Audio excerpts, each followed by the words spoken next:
Hi, I'm Jake with Modular Greenhouses. Today we're going to be putting in one of our swamp coolers that we use to keep the greenhouses nice and cool. So I'll walk you through the steps and show you the process for installing one of these, and then you can do it at home for yourself. So kind of the first thing is getting it unboxed. So let me take a minute and get it out.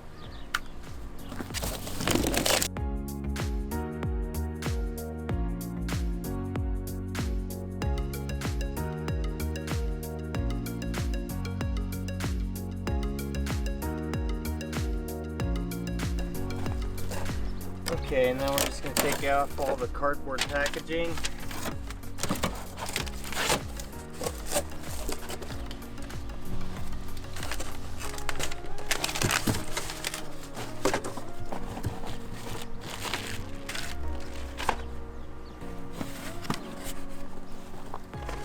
I tossed this aside. You're not going to need this. This is only for if you were installing it in a window and you needed to close in a gap. But set that aside.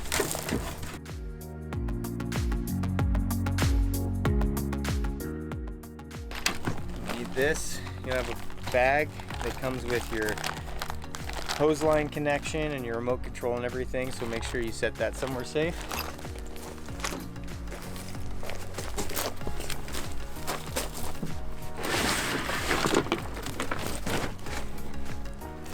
Then you'll have to take these screws out that hold the face of the cooler on. So to do that, you'll either need a 1/4 inch drive or you're going to need a flathead screwdriver.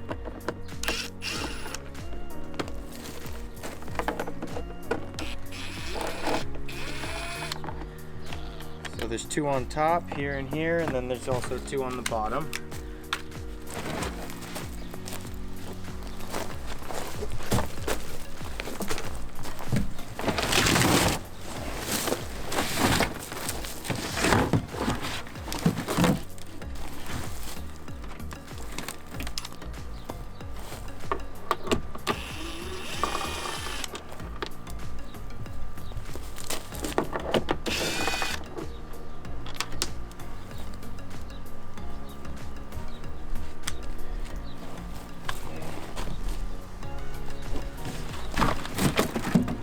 Now this entire cover is going to slide off.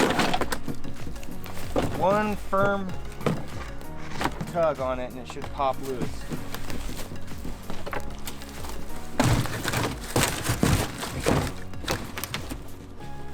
Okay. Take off the cardboard.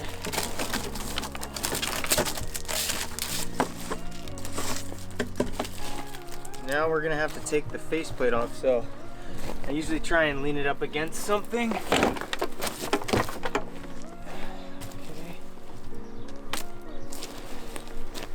And then for this step, there are gonna be rubber cover gasket things, plugs I guess, and you have to take those off in order to get to the screws for the faceplate. So let me do that.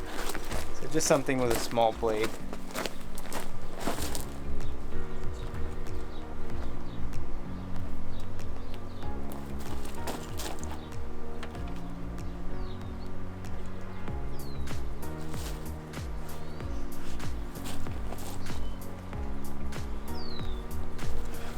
Now, you need a small Phillips head driver bit and come out.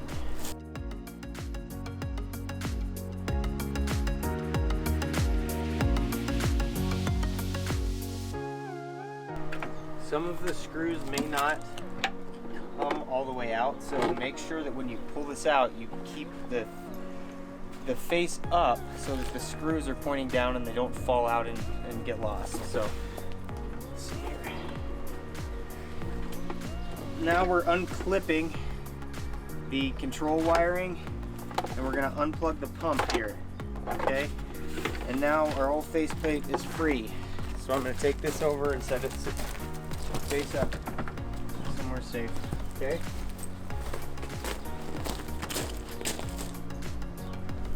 Now we're gonna have to cut the hole for the cooler. So make myself a little room over here.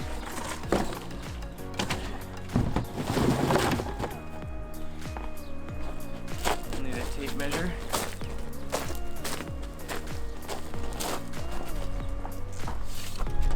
So in order for the cooler to fit properly, we're gonna need a 21 by 21 hole.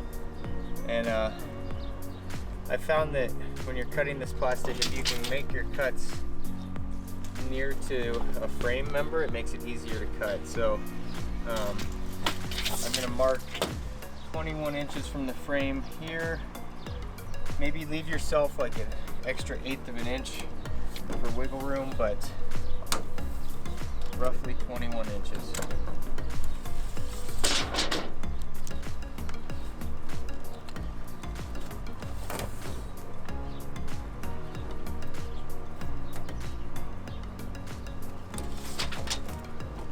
And then I'll go ahead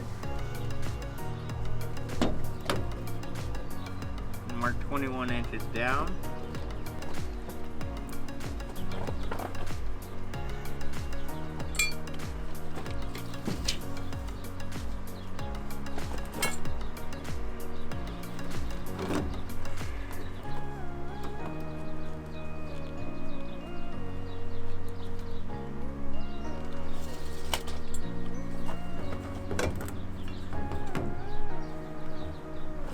I'm just using a straight edge to get a straight line on the bottom because there's no frame here to cut against.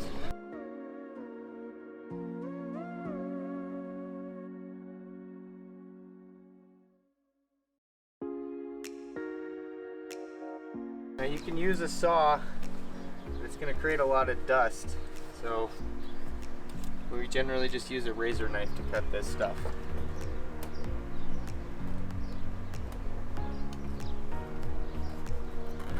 You want to do a couple passes. Your first cut is going to go through the first layer of plastic, and then the second cut goes through the second layer. Otherwise, it becomes pretty difficult to cut.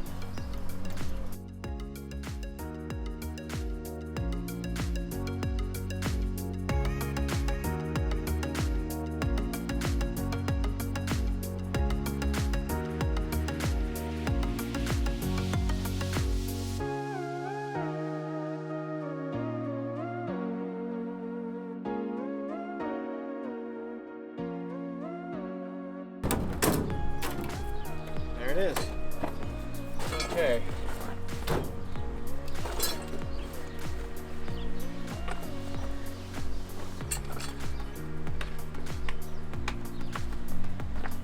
Now,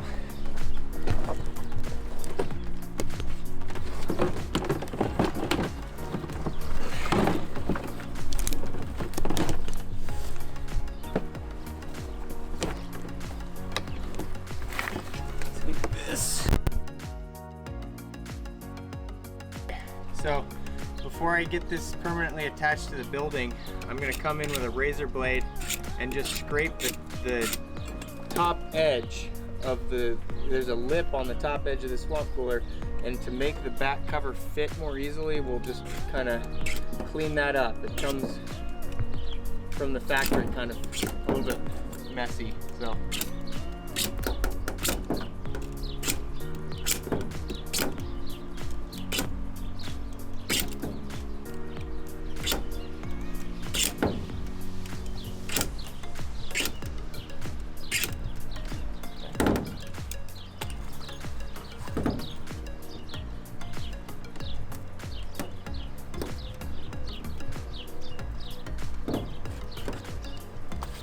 Alright. Now, I'm going to use a 3/8 chuck, and we're going to sink a 2-inch self-tapping screw through the evaporative cooler and into the greenhouse frame. So you want to look and locate your framing member there, and line it up with the frame as best as you can. and then just start slow.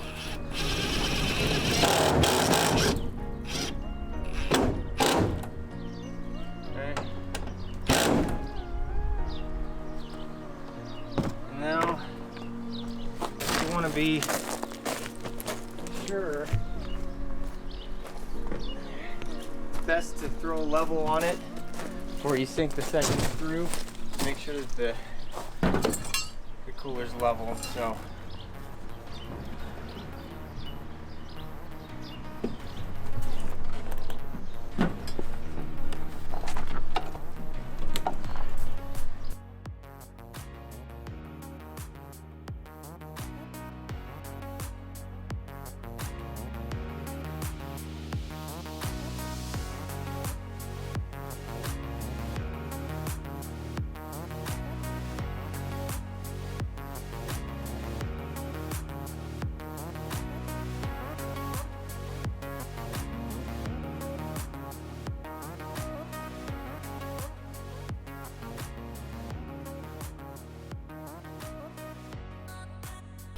okay.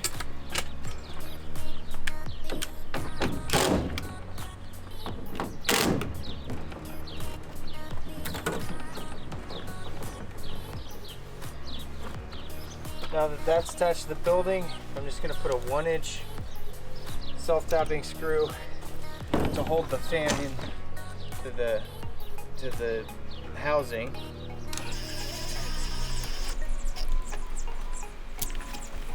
One in every corner.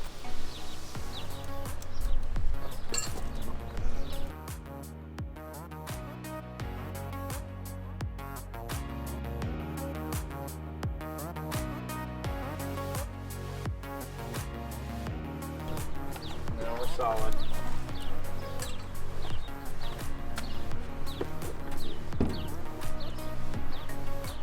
Okay. Now to plumb it, you've got a couple options.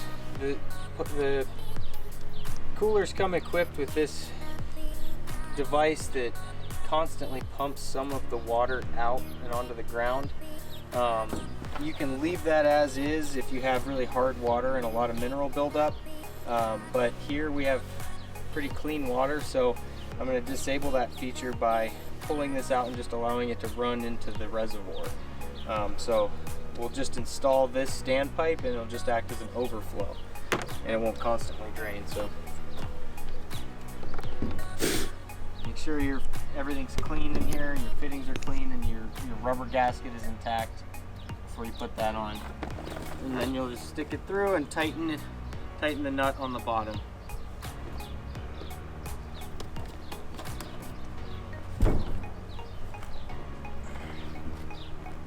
Okay, that's nice and tight. Now we're going to take this and we'll just attach it to the pump. There's a barbed fitting on the pump, and you'll just take this 1/2-inch line, and you can see there's a long side and a short side. Take the short side and attach it to the pump. Okay. Make sure that your overflow is tucked away. And now I'm going to carefully move this so I don't drop all my screws. And we will take the back cover, and now the water connection is on the back cover. If you're looking at it like I am now, it's on the left side. There's a barbed fitting. You're going to attach that 1/2-inch line to the barbed fitting here before you put this back cover on.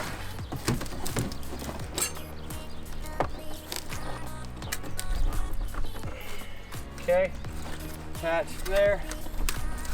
Now before I close this thing up, just make sure you get any paper. I like to blow it out just to get any plastic shavings or stuff that might cause issues for the pump.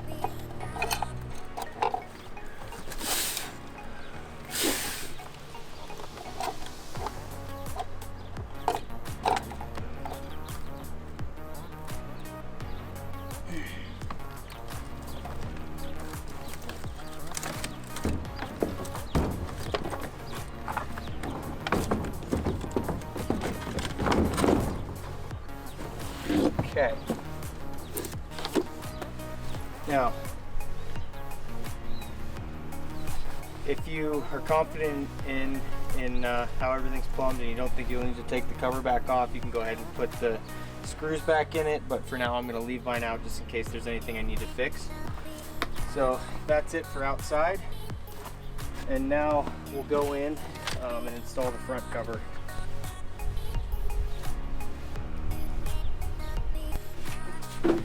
Alright, so now we're inside the greenhouse, and we're going to go ahead and install the front cover, and then we'll be just about ready to test the unit. So first thing is turn it facing the unit, plug in the pump, and you have not plugged in the swamp cooler at this point. Make sure of that. Okay, there's going to be an extra black cord that just hangs loose. You tuck it inside with the gray cord, okay? And then you're going to make sure that your power cord sits in the groove so that the faceplate can mount flush, and then you'll connect the top connection. I don't know if you can see this here, but top connection. So that just snaps in place, okay? And now just carefully tuck your cords back while you push the faceplate onto the unit.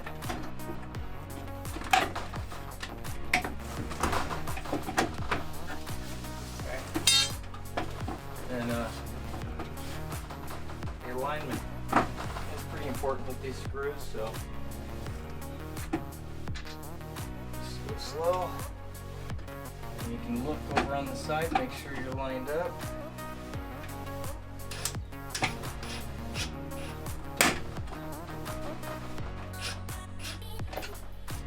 I like to get them each one started before I actually tighten them.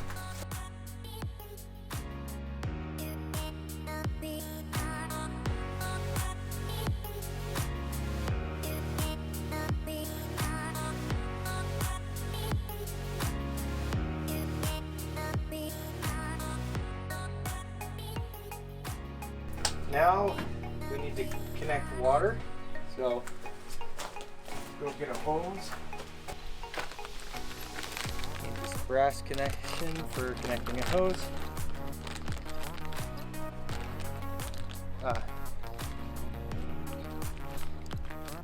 There are actually some extra face cover screws in this bag too, if you are like me and you dropped one. So.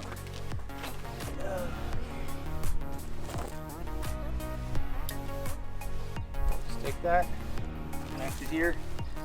It's a brass compression fitting, so you won't need to tape. You can if you want, but it may be more difficult to mount.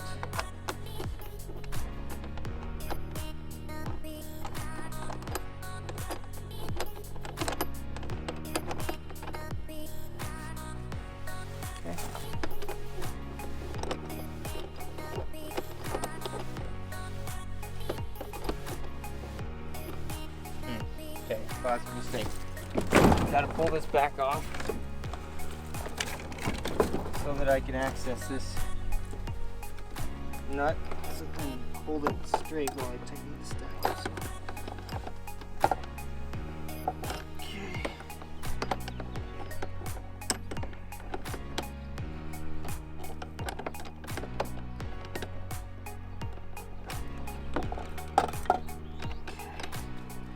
Now make sure your gasket's in. Okay, and then we're just going to connect the hose.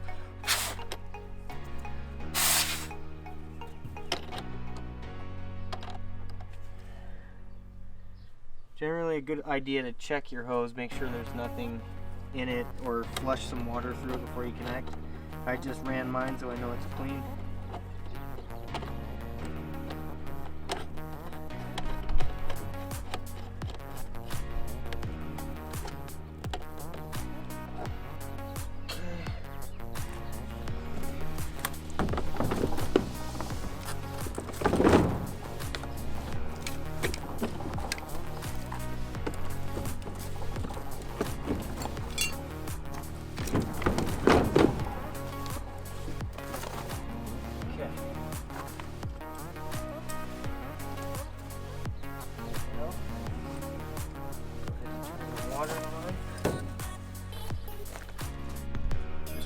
Teflon tape on this brass fitting because we had some leaking. And just really make sure to check all your gaskets and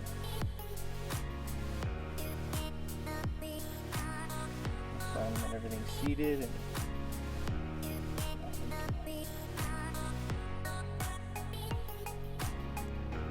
And now, if you tape this fitting, you need to keep the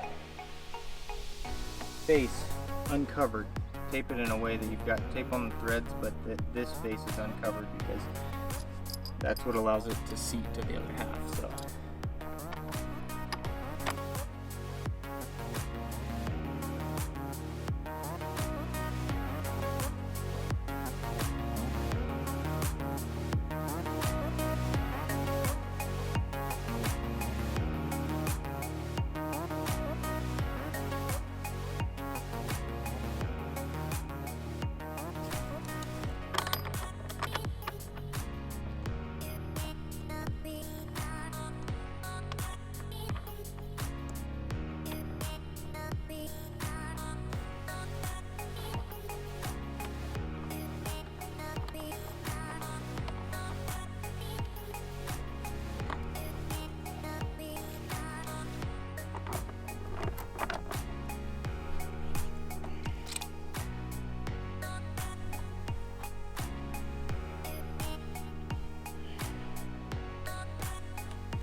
Unit has had a chance to fill up, so now I'm going to plug it in.